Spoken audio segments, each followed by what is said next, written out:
Hello, everyone, and welcome back to the ninth episode of Fantasy Sports. Today, I am going to be covering NFL rumors as the NFL draft is going to be happening this Thursday. There's a lot to be talked about. A lot of players on the trade rumors. A lot of players that were going to be traded that haven't been traded. First, I'm going to start with Deebo Samuel, someone who was talked about a lot last week. He made it clear last week that he wanted out of San Francisco. He requested a trade, but then he went back on saying he wanted a trade. He went back and forth with Adam Schefter. Even though he had unfollowed the 49ers on Instagram, he had made it seem as though he was done with the 49ers. He went back on a statement and said that he never requested a trade. GM John Lynch said that Deebo is a player that can't be let go. I also agree. I think Deebo is one player that has been special.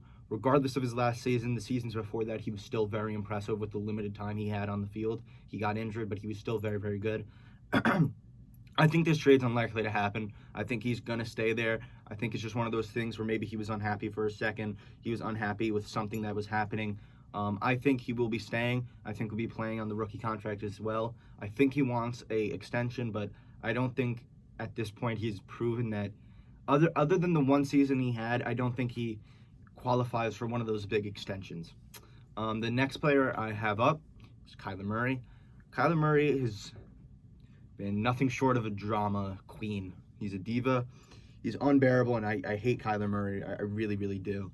Kyler Murray, he did the same thing. Deebo did the same thing as Kyler. Kyler unfollowed all Arizona Cardinals things. He unfollowed players. He unfollowed the team. He unfollowed everything. He deleted all his posts. But since then, he has come a long way, saying that Arizona is home, which I guess he just was trying to make a point by unfollowing everyone. He was trying to make a point. It definitely worked because the Cardinals have come a long way. They picked up the 5th-year option on Murray, which means he's not going to get the extension he wants, which probably makes him unhappy, but, he's still staying there. So there's more to come on what's going to happen with Kyler Murray. I think he's going to wind up staying. I heard that there was trade rumors with him going to the Cowboys. I know that would be kind of pointless. I don't think Murray and Dak, if that were to be the switch, would make much of a difference to either team. But I would like Kyler Murray to stay at the Cardinals at least. It's a team that has disappointed, and I hope Kyler Murray can take them to the next level. Now, this is one that shocked me when I read it. It was Darren Waller being involved in the Davante Adams trade. Apparently, the league stepped in the Davante Adams trade because Adams did not sign his franchise tag, so they could not trade him, the Packers, for Darren Waller because of this. So the compensation for Darren Waller was a second-round pick, which is far from what Darren Waller is. But the Packers are still pursuing him.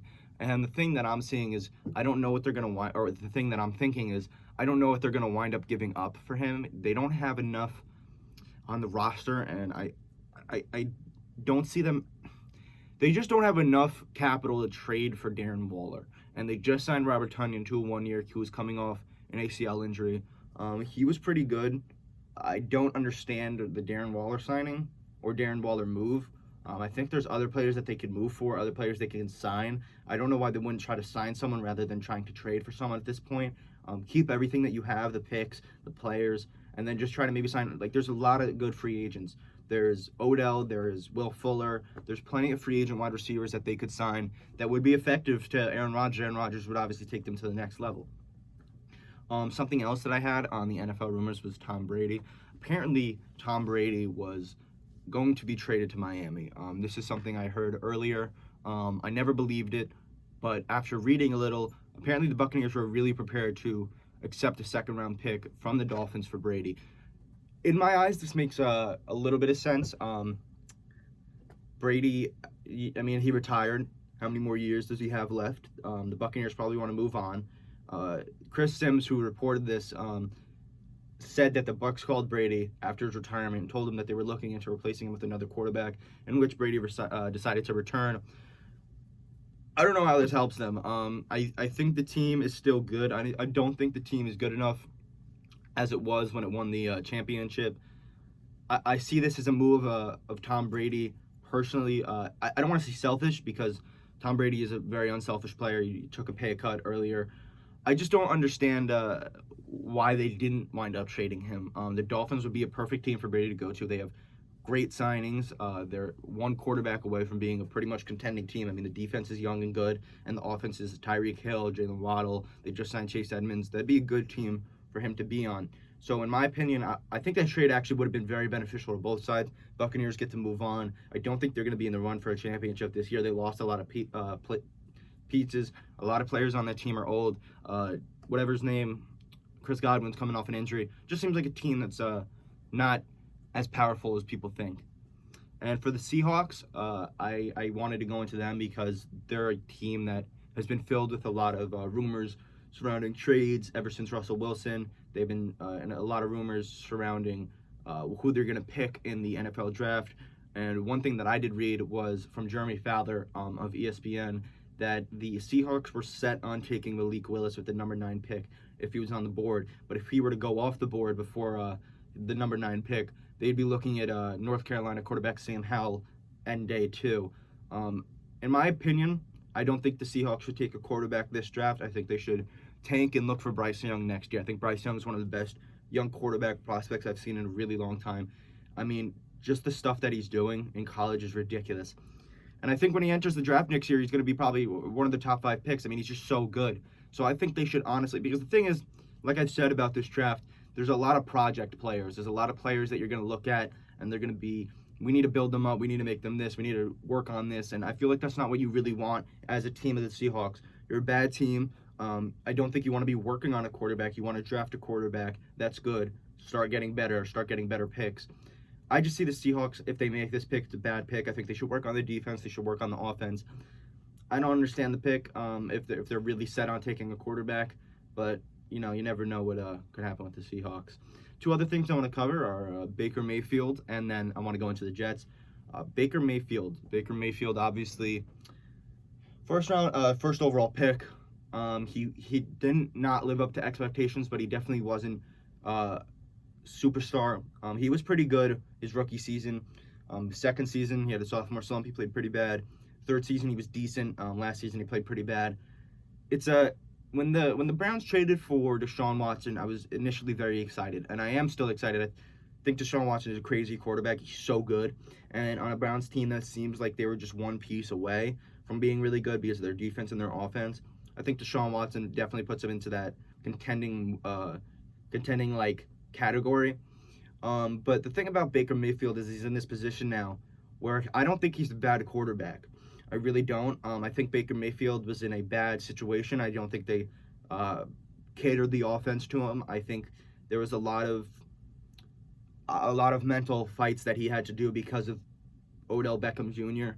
and because of how much not controversy, but how much reporting there was on the Browns team. So Baker Mayfield, the Browns are highly motivated, as it was reported, to trade Baker Mayfield, who is fully guaranteed $19 million for the 22 season, the final year of his rookie contract. He just underwent surgery in January to repair an injury on his non-throwing shoulder that he played through for the majority of the 2021 campaign. These issues have made it hard for the Browns to trade Mayfield, which I feel like is the reason why he hasn't been moved yet. He's coming off of an injury. He has a lot of $20 million a year guaranteed on a player who's got a lot of doubts on him. It's a hard move, and it sucks because I really want to see Baker Mayfield, be on a team where maybe he can prove himself again, because he's not bad. And it sucks that a player like this is probably just going to be one of those players who, I don't think Baker Mayfield's ever going to get a starting job again and perform good. I just don't. I think he's now, ever since this move, they're just going to bury him in the league. And I feel like that's what sucks, seeing a talent like this just kind of go to waste. A lot of people aren't going to agree with this. I just think he definitely had a lot left to prove. I think, maybe if you put him on a good team, put him in a good situation, he would have, with a good offensive coordinator, he definitely would have thrived. And that kind of sucks to see him just thrown away. But again, I'm excited for Deshaun Watson. I hope they sign Will Fuller. So Deshaun Watson and Will Fuller. Will Fuller's going to be signed for petty cash because he's always injured.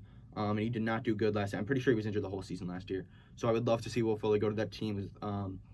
I don't think they have any wide receivers right now, actually. I don't. I can't remember if they maybe traded for someone. Oh, Amari Cooper. I'm stupid. So they have Amari Cooper. If they get Will Fuller, it's two wide receivers that are good. They still have David Njoku. So I would love to see that offense. And then the last thing I'm going to get into is the Jets. Jets have been a name that is always put into every single wide receiver ever that has a trade rumor. They were put into Deebo Samuel. They were put into A.J. Brown. They were put into DK Metcalf. The recent is that apparently the Jets are going to try to trade their 10th overall pick for DK Metcalf.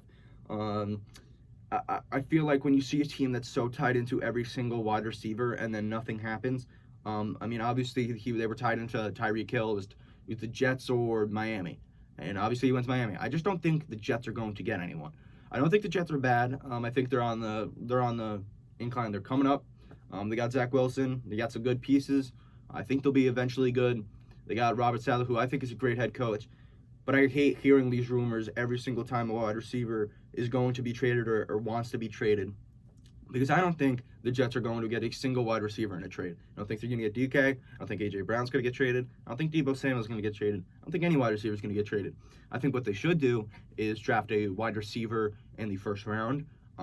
They should try to at least trade some of their picks for more draft capital in the first round because there's plenty of wide receivers that they could get that are young. They already have Elijah Moore, who's a good wide receiver.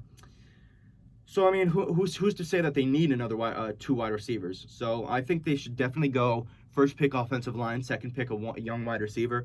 They're going to get him on a young contract. They don't need this big contract that they're going to probably have to sign one of these wide receivers that they wind up trading for.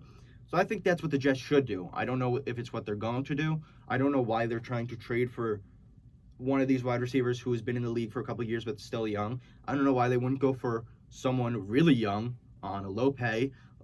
They have a young quarterback who's going to be going for a while. They should get a young wide receiver who can also go with him. So that's what I think for the Jets. Overall, in NFL rumors, there has been so much going on this year that it's really hard to keep up with all of them and actually see what's going to go on. Those are the most important, in my opinion. The NFL is really, really spectacular with what happened in free agency. I'd love to see next year and what's going to go on in fantasy and in the sport in general. It's just really interesting. But that's all I had to cover today. On Thursday, I'm going to be covering fantasy baseball, talking about top performers, who's been playing good, who's been playing bad. Trey Turner right now is the number one overall player in MLB, fantasy-wise. A lot going on in that, a lot of good games, a lot going on. That's all I had for today on the podcast. I hope you join on Thursday, and I appreciate you guys watching.